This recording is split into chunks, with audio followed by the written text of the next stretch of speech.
The jungle air clung thick with damp heat, and every breath carried the scent of mud and smoke.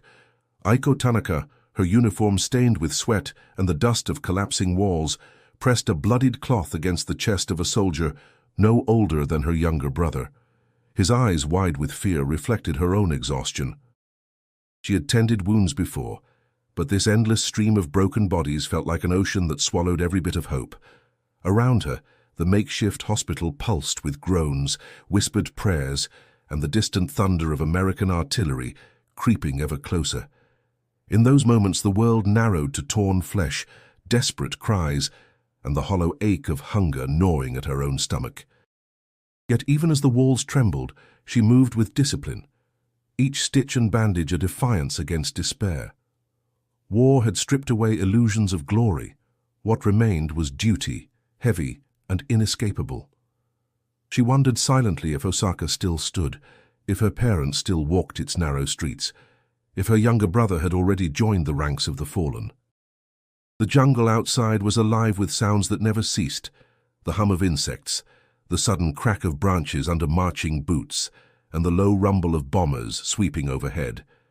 In the rare moments of quiet, fear seeped into the silence, reminding every nurse that their own fates hung by a fragile thread.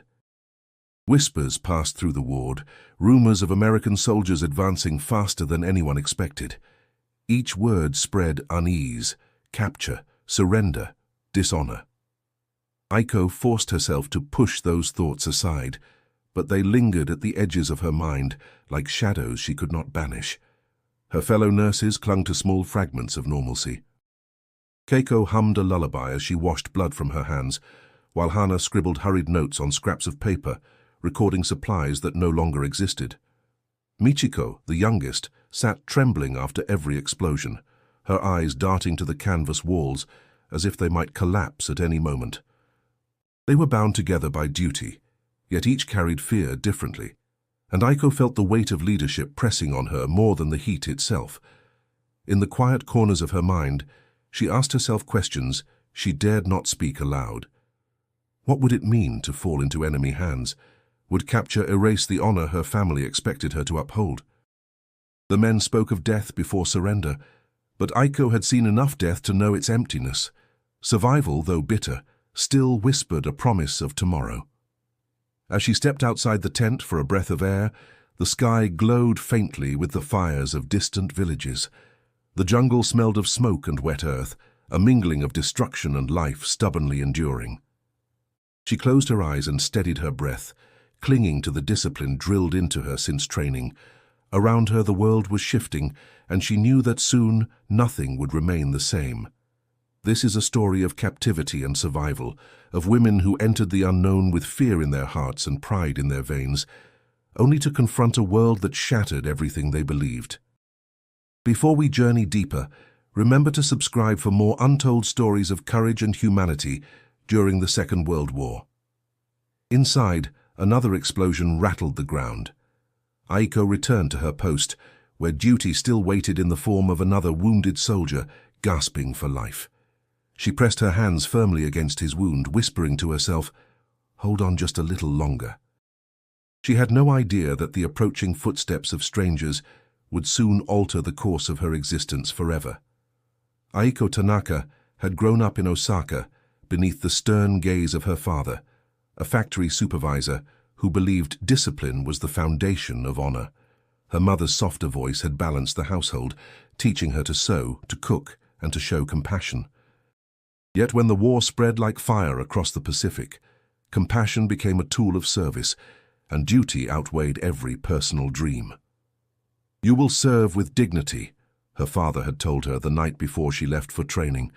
"Our family's name rests on your shoulders." She had bowed, her heart caught between fear and pride, and accepted the burden. The Imperial Army's nurse training was rigorous. Days stretched long with endless drills, anatomy lessons, and strict codes of behavior. Errors were not tolerated. Aiko learned to bind wounds with trembling hands until the tremors disappeared, to stitch torn flesh swiftly, and to suppress the instinct to flinch at pain or blood. Around her, other young women shared the same path. Keiko, bold and outspoken, Hana, meticulous with every detail, and Michiko still uncertain yet eager to prove herself.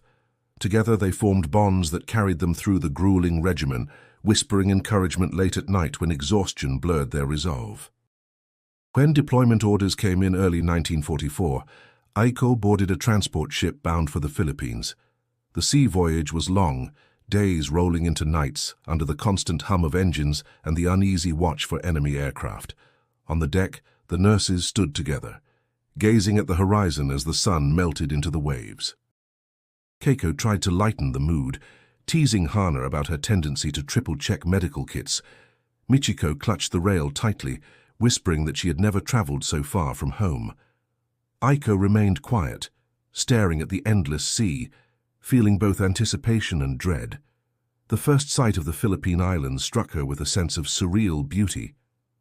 Towering palms swayed against a burning orange sky, and the air carried a humid weight, thick with unfamiliar scents of tropical flowers and smoke from distant villages. Yet the beauty was deceiving, for the land bore scars of war. Villages lay abandoned, their roofs shattered. Roads were lined with soldiers moving supplies, their faces weary but determined.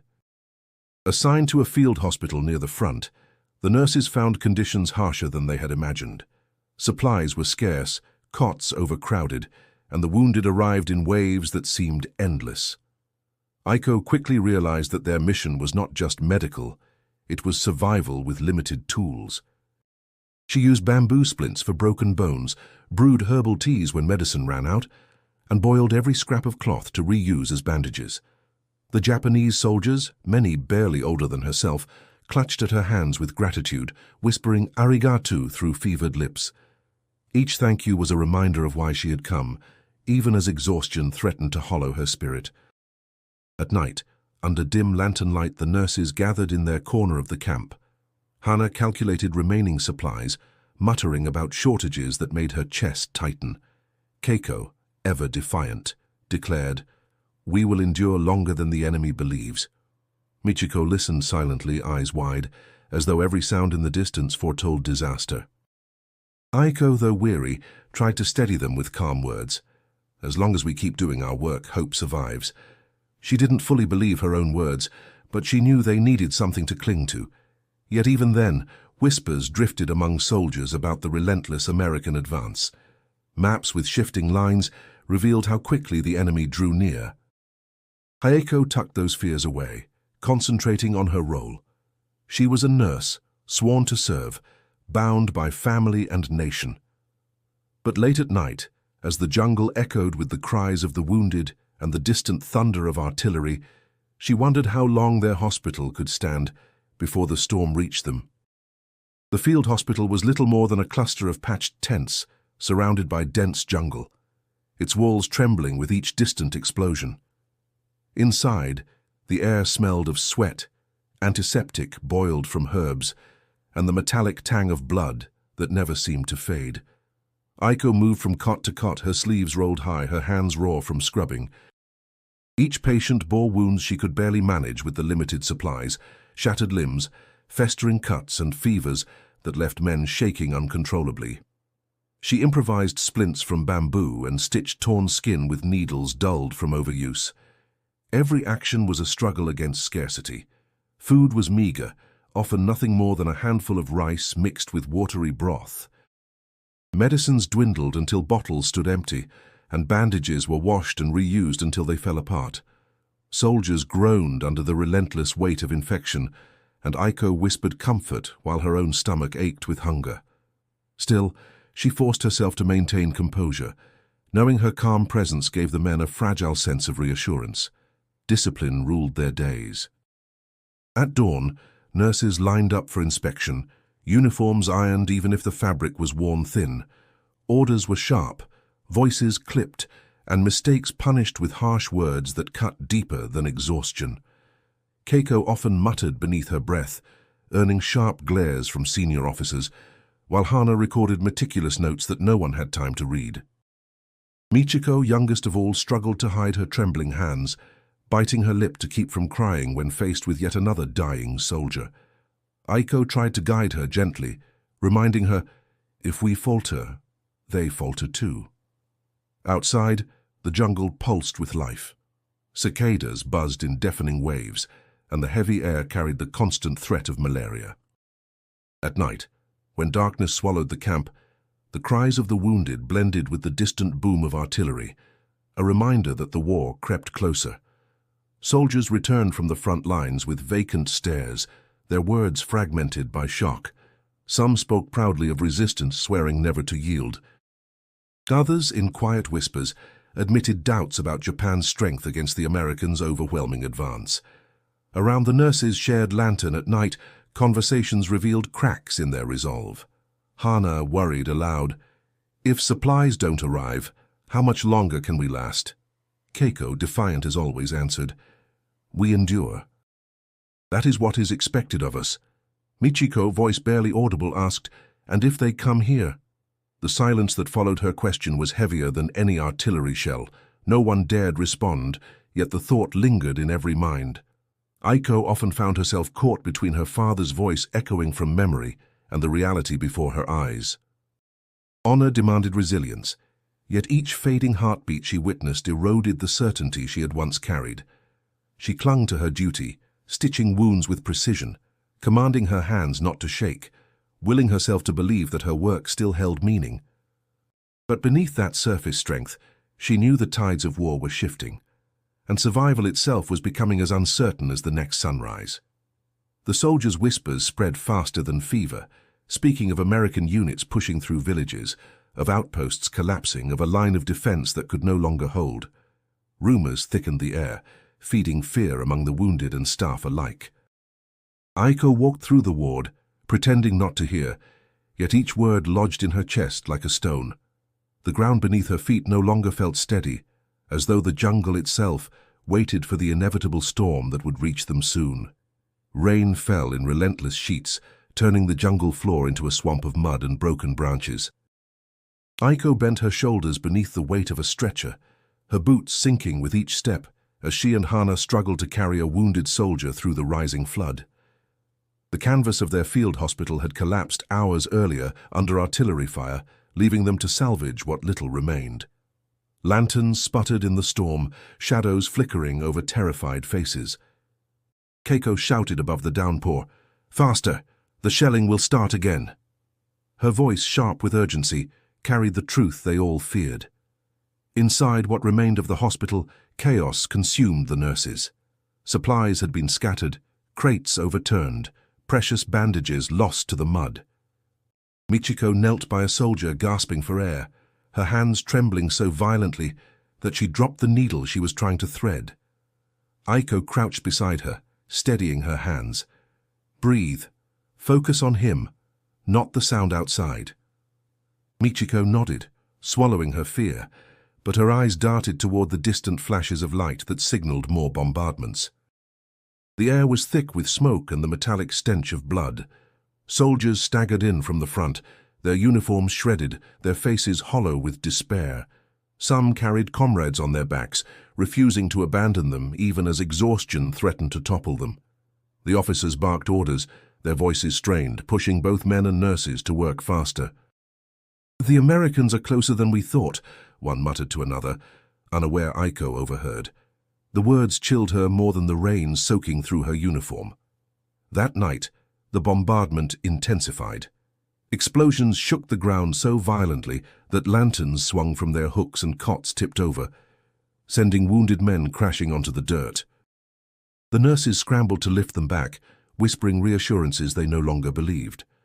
Aiko's hands worked without pause, yet her mind whispered questions she could not silence. How much longer could they endure? Was capture truly worse than the endless tide of suffering they faced? When the order came to relocate, exhaustion gave way to dread. The nurses gathered what little could be carried, bundles of cloth, jars of medicine, and their few personal belongings. Aiko clutched the photograph of her family she kept hidden inside her uniform, pressing it to her chest before sliding it back into place. Together with the wounded, they trudged into the jungle, rain drenching every thread, thunder blending with artillery until the sky itself seemed at war. Keiko cursed under her breath, her defiance flickering even as her legs shook. "They won't take us alive," she said bitterly, gripping the strap of her bag like a weapon. Hannah, quieter, replied, "Our duty is to live as long as we can serve." The words hung heavy, neither comfort nor surrender, only the raw truth of their predicament. Michiko walked in silence, her face pale, lips pressed tight, as though even speaking might shatter her fragile control. As dawn broke, the jungle revealed its scars. Smoking craters where villages once stood, trees splintered by shells, and the acrid haze of gunpowder still clinging to the humid air.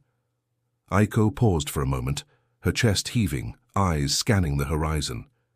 Every sound of distant boots, every drone of aircraft overhead reminded her that the line between survival and capture was thinning rapidly.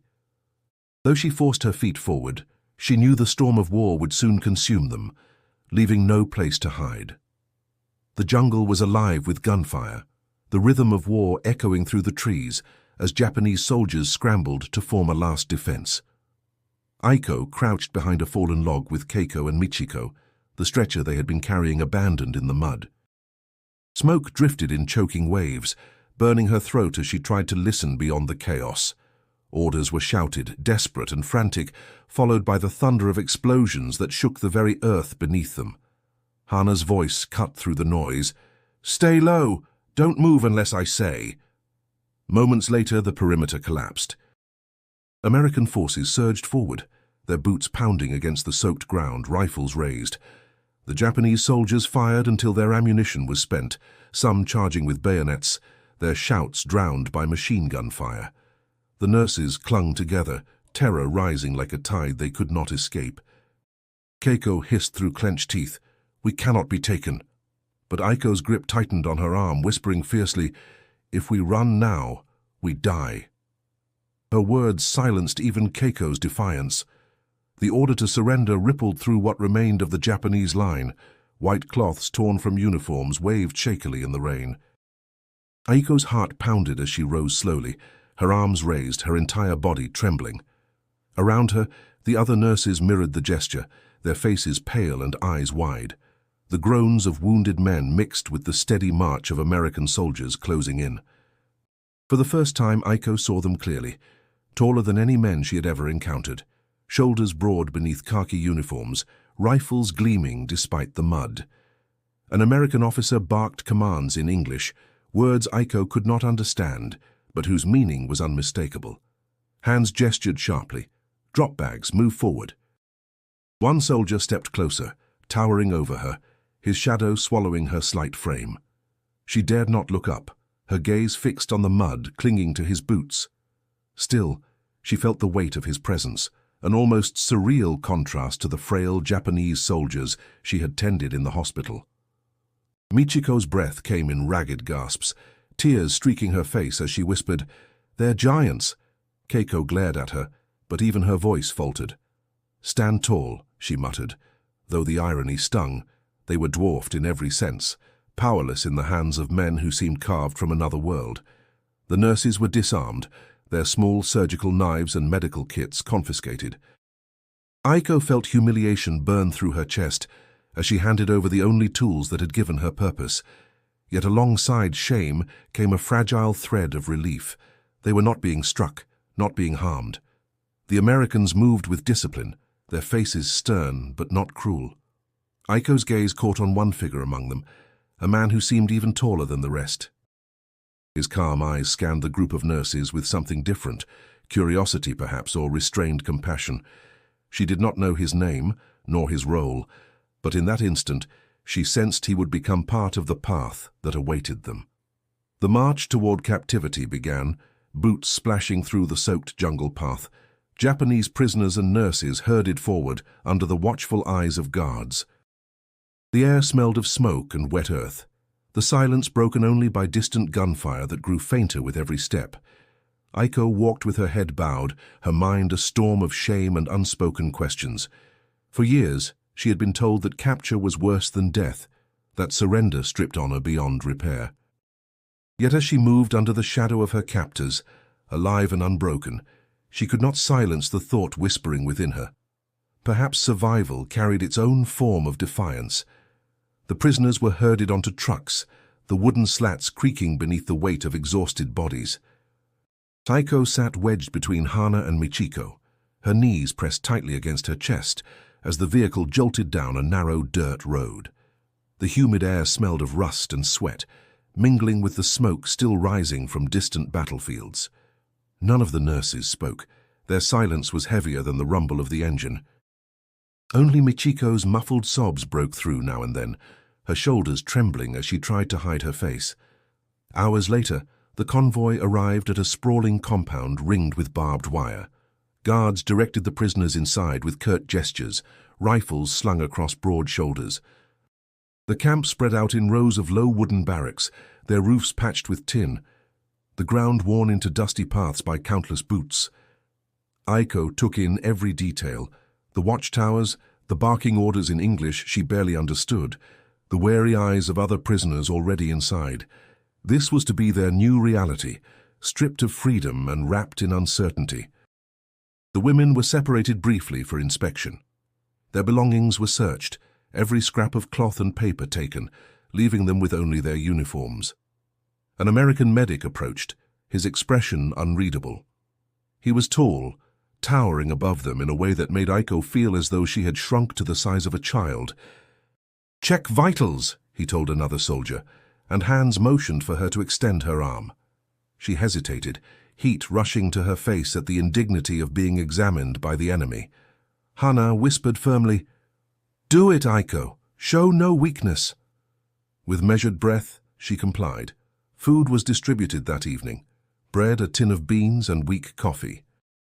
The flavors were foreign, but hunger left no room for hesitation. Keiko wrinkled her nose, muttering, "They feed us like animals." Yet Aiko noticed the soldiers received similar portions, and that observation unsettled her more than the taste. Could the enemy truly treat captives with fairness? The thought clashed violently with everything she had been taught. That night, the nurses were led to a small barrack set aside for medical personnel. The air inside was heavy with the smell of damp wood, but cots lined the walls, far cleaner than the mud floors they had left behind in the jungle. Exhaustion overcame fear, and the women collapsed onto thin mattresses, whispering fragments of disbelief. Michiko asked softly, "Do you think they'll kill us tomorrow?" Silence followed until Hana answered in a low voice, "If they meant to, it would already be done." The next morning, as dawn painted the horizon in muted pinks, the prisoners were gathered for roll call. Among the American officers stood a man whose presence immediately drew attention. He was tall even among his peers, his uniform neat, his movements calm and deliberate. His hair was the color of sand, his expression stern yet not harsh. Aiko watched as he spoke with the guards, his voice firm but measured, before turning toward the medical barracks. Their eyes met briefly, and she felt a strange jolt, neither hostility nor comfort, but something she could not name. Hana leaned close and murmured, "That one commands respect. Look how even the other soldiers stand straighter when he walks by." Aiko gave no reply, though her thoughts echoed Hana's words. There was authority in his stride, but also restraint, as though he carried weight beyond orders. By the time the prisoners were dismissed, Aiko's stomach churned with unease. Life inside the wire was a new kind of battlefield, quieter but no less demanding. Survival here would not depend on how fast they could stitch wounds or carry stretchers, but on how they adapted to rules written by men who seemed to tower above them in every way. And though she tried to steady her heart, she knew this was only the beginning of an ordeal that would test them in ways the jungle never had. The camp soon revealed its routines, each day beginning with roll call under the watchful eyes of guards who towered above the prisoners. Aiko stood in line with the other nurses, her back stiff, trying to mask her unease. The Americans were unlike any men she had ever encountered. Their height alone unsettled her. When one passed close, she felt as though the ground itself shrank beneath her feet. Even their voices carried a weight that filled the air, deep tones that contrasted sharply with the clipped commands of her own officers.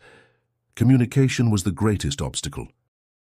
Most of the guards barked orders in English, and only fragments reached Aiko's understanding. Simple gestures became the bridge, pointing to cots, to food rations, to work details. The nurses mimicked what they saw, careful not to appear defiant. When confusion arose, tension flared. Once Michiko froze when ordered to move aside, not comprehending. The guard's sharp command made her flinch, and Keiko instantly stepped between them, glaring up despite the impossible difference in size. "She doesn't understand," Keiko snapped in broken English, her voice shaking but fierce. The guard hesitated, then waved them on. Later, Keiko muttered, "They think we're children to be herded." Meals brought another reminder of disparity. The bread loaves were coarse but filling, the beans foreign yet nourishing. The Americans ate nearby, their portions larger, their laughter loud and casual. The nurses whispered among themselves, astonished at the way the men carried themselves, relaxed even in the midst of war. Hana observed quietly, "They walk as if victory already belongs to them." Aiko nodded, though her stomach tightened at the thought. She had been taught to despise the enemy, to see them as ruthless. Yet watching them joke and share cigarettes unsettled her certainty. The camp's medical facilities drew Aiko's sharpest attention. On one occasion, she glimpsed the American doctors at work. Their supplies seemed endless compared to the scraps she had been forced to use. Needles gleamed, bandages were fresh, bottles of medicine lined the shelves. Most striking of all was the presence of Dr. Robert Hayes, the tall officer she had noticed before. His hands moved with precision as he treated a prisoner, his calm voice carrying across the ward. Aiko could not understand his words, but she sensed authority and assurance in his tone. That night, as the nurses gathered on their cots, the day's impressions spilled out in hushed voices. Michiko whispered, "They're so tall. I feel like a child among giants." Keiko scoffed, "Height doesn't make them better." Hana, ever measured, added, "It makes them different." And different can be dangerous if we forget who we are. Aiko listened, her thoughts tangled. She remembered the young soldiers she had nursed, thin from hunger, their uniforms hanging loose on their frames. The contrast was jarring, and though she tried to push it away, she could not ignore the quiet respect the Americans commanded simply by standing near.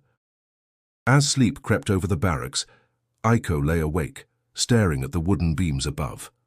The whispers of her companions faded, replaced by the distant hum of the camp settling into night. She closed her eyes, yet the image of towering figures lingered, shadowing her thoughts. For the first time, doubt seeped into the armor of pride she had carried from Osaka. She did not yet understand what it meant, but she knew this clash of worlds was only beginning to shape her fate. Life inside the camp settled into a rhythm, though it was a rhythm built on hardship and restraint. Every morning, guards marched the prisoners into lines, their rifles glinting under the sun. The nurses stood shoulder to shoulder, their backs stiff, repeating their names when called, their voices subdued.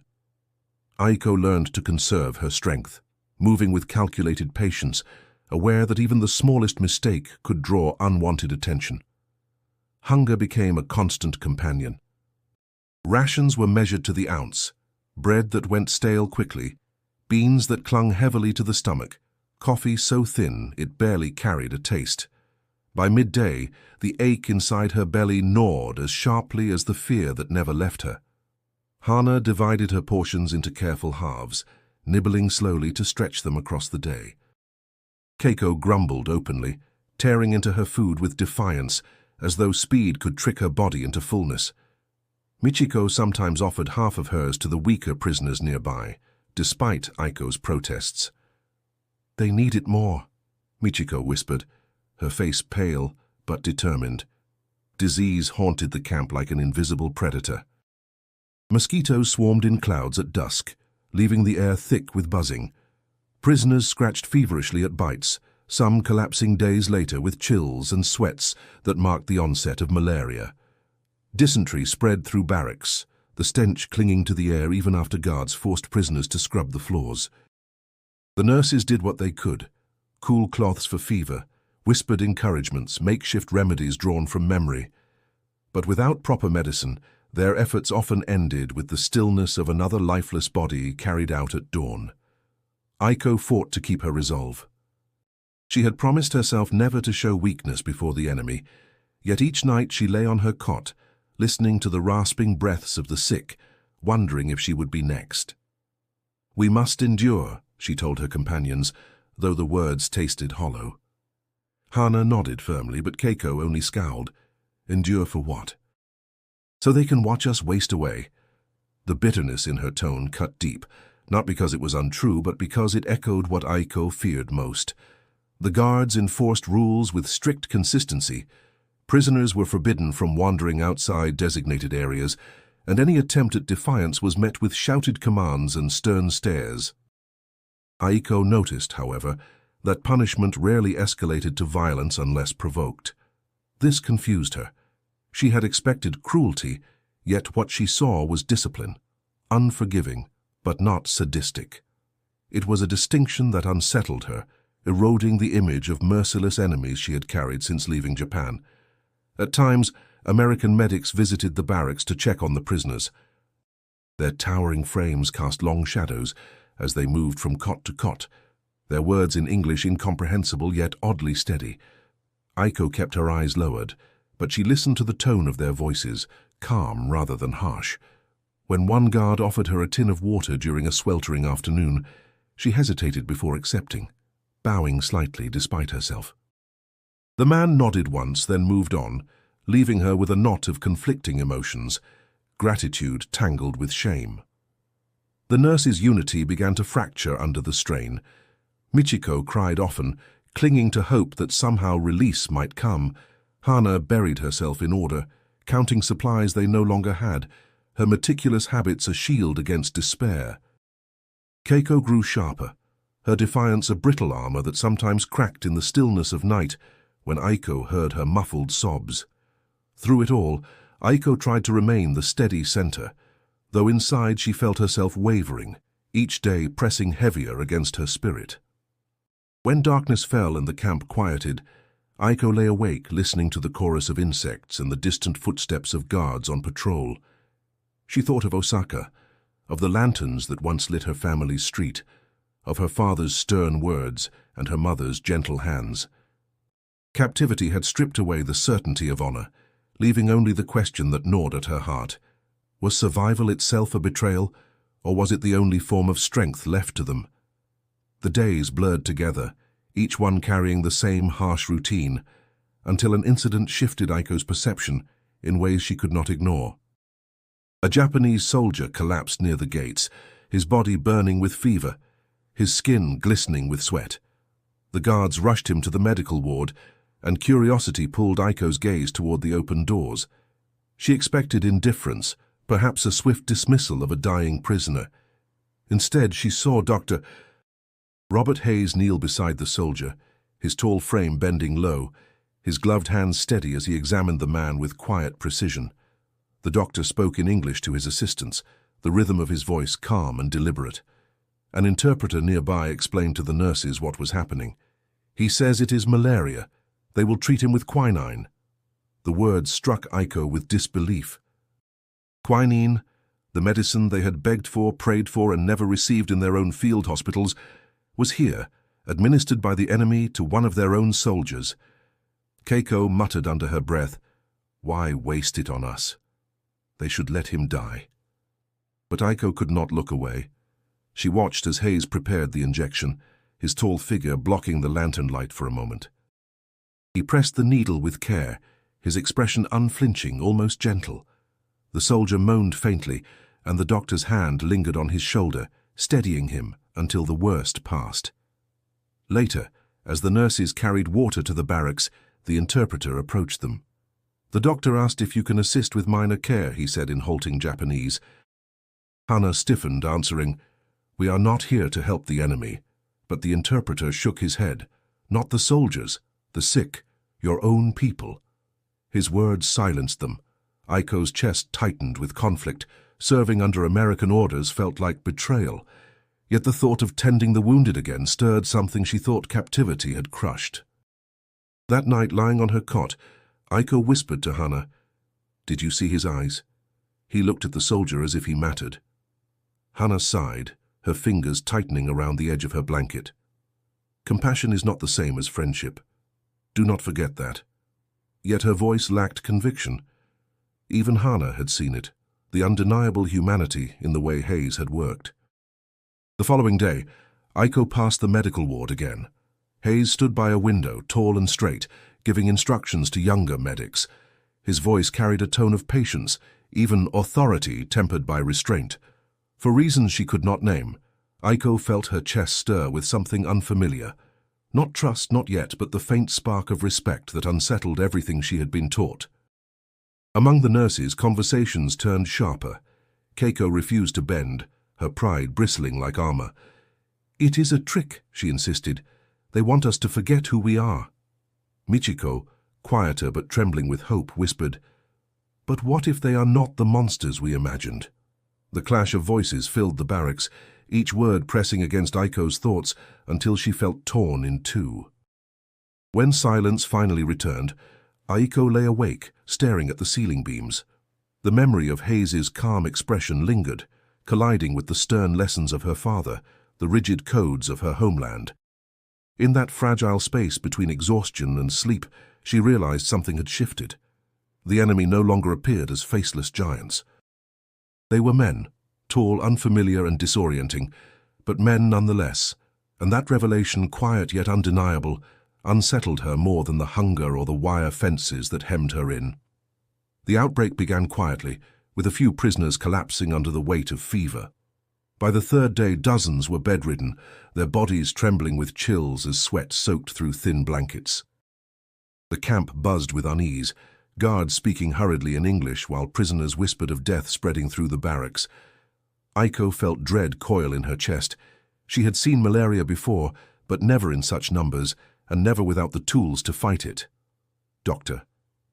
Hayes walked through the rows of the sick with steady composure, his tall frame bending over each patient, as though time itself slowed for his inspection. His assistants carried trays of medicine, but the demand was too great. Quinine supplies dwindled fast, and the medics could not keep pace. The interpreter relayed Hayes's words. "We need help. They must assist." His gaze fixed on the nurses. The request rippled through the group like a shock. Keiko immediately snapped, "No, we are not their servants." Her defiance was sharp, her eyes flashing with fury. Hana, however, hesitated, her brow furrowed. "If we do nothing, our own people will die," she murmured. Michiko clutched her hands together, whispering, "But working with them, it will shame us." All eyes turned to Aiko, waiting for her answer. Inside, a storm raged. She remembered her father's stern command, "Never yield to the enemy." Yet the faces of the suffering haunted her, the shallow breaths, the trembling hands reaching for comfort. Her duty as a nurse had always been to preserve life, no matter the uniform. Slowly she rose to her feet. "If we turn away now, we are the ones betraying them. I will help." The decision shattered the fragile balance among the nurses. Keiko spat words like venom. "You choose dishonor." Hana's voice was quieter, almost resigned. "Perhaps survival demands a different kind of strength." Michiko wept silently, torn between fear and compassion. Despite their conflict, Aiko stepped forward, her resolve firm even as her hands shook. That afternoon, she entered the ward under the watchful eyes of both prisoners and guards. The air was thick with sickness, bodies twisting in fever, moans rising like a sorrowful chorus. Hayes directed her with gestures, pointing to cloths, to bowls of water, to the simplest tasks. His presence loomed over her, tall and steady, but his tone, though foreign, carried no hostility. Together they moved from patient to patient, cooling foreheads, administering small doses of medicine where available, offering sips of water to parched lips. At one point, Aiko's hands faltered as she tried to steady a soldier shaking violently. Hayes reached over, his large hand guiding hers firmly, but without force. Their eyes met for an instant. In his gaze, she saw no mockery, no triumph, only determination to keep the man alive. That look lodged deep within her, stirring a conflicted respect she could not dismiss. By evening, her body ached with exhaustion, but the ward had quieted. Some fevers had broken, and the worst cases now rested with steadier breaths. Hayes spoke briefly to the interpreter, who turned to her. He says, "You worked well. You saved them." The words struck Aiko with an unexpected weight. She bowed her head slightly, not in surrender, but in acknowledgement. Returning to the barracks, she braced for Keiko's scorn, and it came swiftly. "You let them use you." Yet Hana placed a hand on Aiko's shoulder, her eyes weary but gentle. "You did what was right." Michiko whispered only, "Were they kind?" Aiko hesitated, then answered softly, "They were human." That night, as insects droned outside and the camp sank into uneasy silence, Aiko lay awake. Her decision had marked a turning point. She had crossed a line between enemy and ally, guided not by orders or fear, but by the unyielding instinct to heal. And though the path ahead was uncertain, she knew she could never see the Americans or herself in the same way again. The ward's silence after the outbreak felt deceptive, as if calm itself were a fragile thread that could snap at any moment. Aiko returned to her barracks drained, her body heavy from days of tending the sick alongside the Americans. Yet exhaustion did not silence the storm inside her. Every night she closed her eyes and saw two worlds colliding, her father's voice reminding her of honor, and Hayes's steady gaze urging her to value life above pride. Her companions reacted differently to what had transpired. Hana had grown more practical, her face set in quiet determination. "If helping them keeps us alive, then it is survival, not surrender," she reasoned as she folded her blanket with exacting care. Michiko clung to Aiko, whispering her fears in the dark. "What if they expect more of us now? What if it never ends?" Keiko, however, was a storm of fury. "You've opened the door. Soon they'll demand obedience. You've made us weak." The bitterness in her words stung, but Aiko met her glare with calm resolve. "I chose to keep men from dying. That is not weakness." As the days stretched on, rumors reached the prisoners, rumors of Japan losing ground, of battles turned against them, of an empire shrinking. The whispers seeped through the camp like smoke, carried on scraps of newspapers or overheard fragments from guards. Hana's hands trembled as she admitted, "What if our families are already suffering? What if there is nothing to return to?" The thought lodged deep in Aiko's chest. She imagined her mother's gentle face dimmed by hunger, her younger brother swallowed by the front lines, and the streets of Osaka reduced to ashes. The uncertainty was a wound no bandage could close. Among the nurses, divisions grew sharper. Keiko withdrew, speaking only in harsh bursts, clinging to her pride as though it were the last shield she possessed. Michiko seemed smaller by the day, her spirit fraying with each passing hour of captivity. Hana balanced between them, her steadiness the glue that kept their fragile group from splintering entirely. Aiko bore the weight of their tension, pressing herself to remain composed even when doubts gnawed at her from within. One evening, as the sun bled red across the horizon, Aiko found herself standing near the fence, watching the guards patrol. The tall silhouettes moved with quiet confidence, their rifles glinting in the fading light. Hayes appeared in the distance, speaking to a younger medic. His voice carried, firm but patient, and Aiko felt a pang of something she could not name. She did not admire him as a savior. No, she resisted that, but she recognized in him a steadiness she wished she could find in herself. That night, Hana broke the silence of the barracks with a confession. "Sometimes I wonder if our honor is already gone. Not because of capture, but because we have stopped believing the things we were taught." The words struck deep, unraveling a truth Aiko had avoided.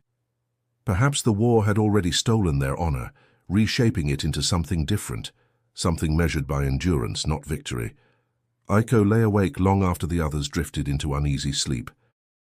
The barracks smelled of damp wood and sweat, the air thick with the hum of insects. She turned the thoughts over in her mind.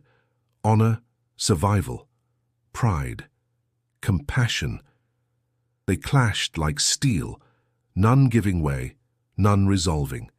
Her heart longed for the certainty she had once carried, but captivity had burned it away. Now only questions remained. As dawn crept in, painting the camp in pale grey light, Aiko whispered to herself, "If I can no longer be who I was, then I must become someone else." The words were not a vow, but a recognition of the truth, that her struggle was no longer only against captivity, but within her own soul. The turning point came in a moment so small it might have passed unnoticed. One sweltering afternoon, after hours of tending to prisoners weakened by fever, Aiko and the other nurses were summoned to the mess tent. She expected orders, perhaps reprimands. Instead, an American soldier handed her a tin plate with a slice of bread and a piece of fruit, more than the rations they usually received. Confusion flickered through her, joined by suspicion. Before she could protest, the interpreter explained, "The doctor asked that you be given this for your work." Keiko bristled, muttering, "Bribes, they think food will bend us." But hunger gnawed too sharply for pride to resist. Michiko nibbled at the fruit with wide eyes, whispering, "I had forgotten sweetness." Even Hana, cautious as ever, accepted her share in silence. Aiko ate slowly, tasting each bite as though it were a secret she had no right to hold. Gratitude battled with shame in her chest, leaving her unsettled long after the food was gone. Later that evening, Hayes entered the barracks accompanied by the interpreter. His height filled the doorway, casting a long shadow across the wooden floor.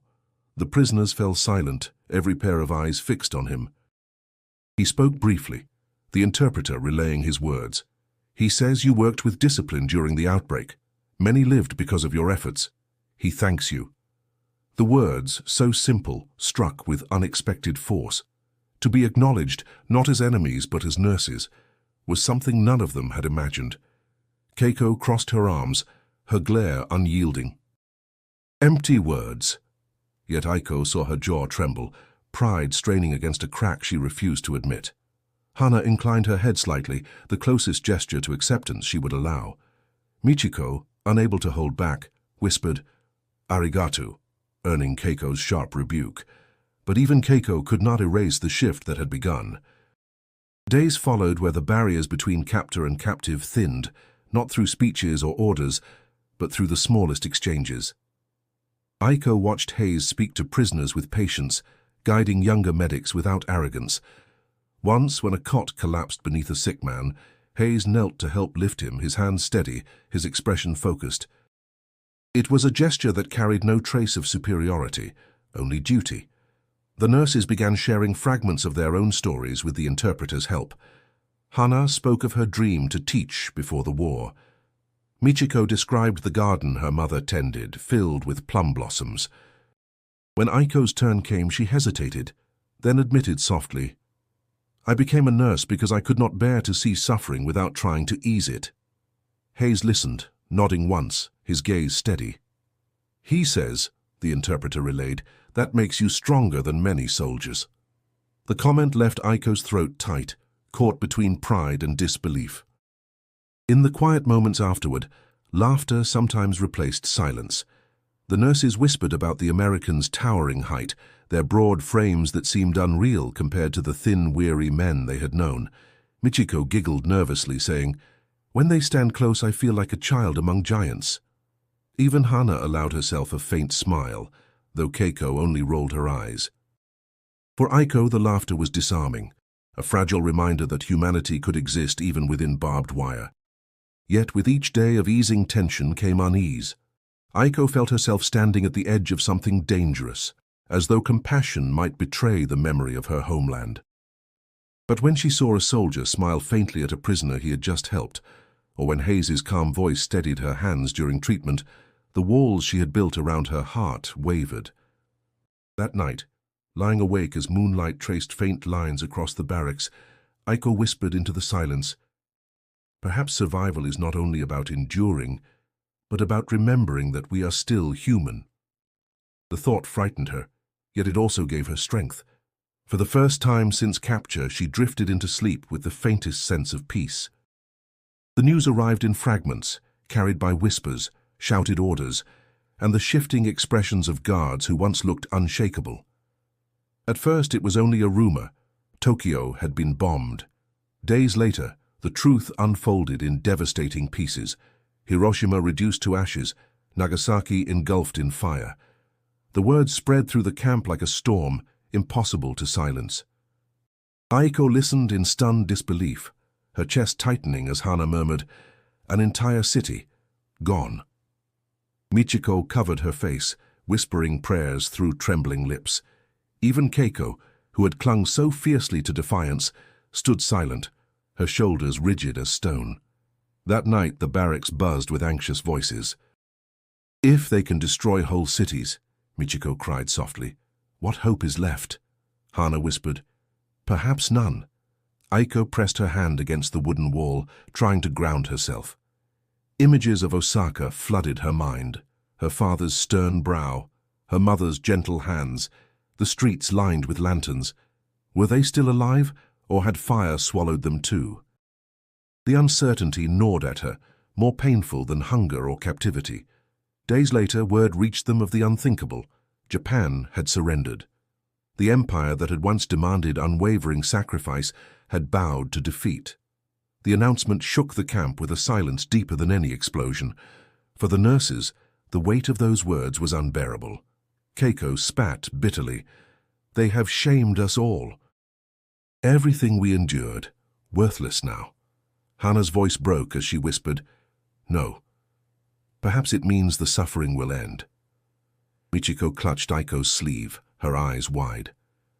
"Does this mean we go home?" For Aiko, the surrender struck like a fracture through her soul. She had built her identity on duty, on honor, on service to a nation that had demanded her everything. Now that nation had yielded. What was she if not its servant? She felt hollow, as though the ground had vanished beneath her, yet amidst the grief another emotion emerged. Relief. The war was ending. No more endless wounded, no more bombs tearing through the night, no more waiting for death in the shadows. The Americans too shifted with the news. Guards who once barked orders moved with less rigidity, their voices calmer. Some even offered reassuring words through the interpreter. "You will be returned home soon," one said. Aiko could scarcely believe it. Home, yet what home awaited her now? One evening she passed the medical ward where Hayes stood, his tall figure leaning against the doorway. Their eyes met briefly. For the first time she did not see him as an enemy, but as a man carrying his own burdens. He gave a small nod, and though no words passed between them, it felt like an acknowledgement of everything they had endured on opposite sides of the same war. That night, as the barracks grew quiet, Aiko sat with Hana, Keiko, and Michiko. They spoke in low voices, each grappling with the enormity of surrender. Hana said softly, "We will return changed." "Nothing will be as it was." Keiko clenched her fists, whispering, "I would rather die than walk back in shame." Michiko murmured, "I only want to see my mother again." Aiko remained silent, her gaze fixed on the faint glow of moonlight filtering through the cracks. Her heart was torn between shame and gratitude, between loyalty and survival. When dawn came, the camp stirred with preparations. The war was ending, but for Aiko a greater journey was only beginning, the journey of reconciling who she had been with, who she had become. And as she walked into that uncertain future, she felt the weight of both grief and fragile hope pressing upon her in equal measure. The day of departure drew near, and with it came a heaviness that no one could escape. The nurses packed their few belongings in silence, folding worn uniforms and clutching scraps of paper or small trinkets salvaged from captivity. Michiko wept quietly as she tied her bundle with trembling fingers. Hana moved with deliberate calm, though her eyes glistened when she thought no one watched. Keiko muttered curses under her breath, her pride wounded more deeply than any injury.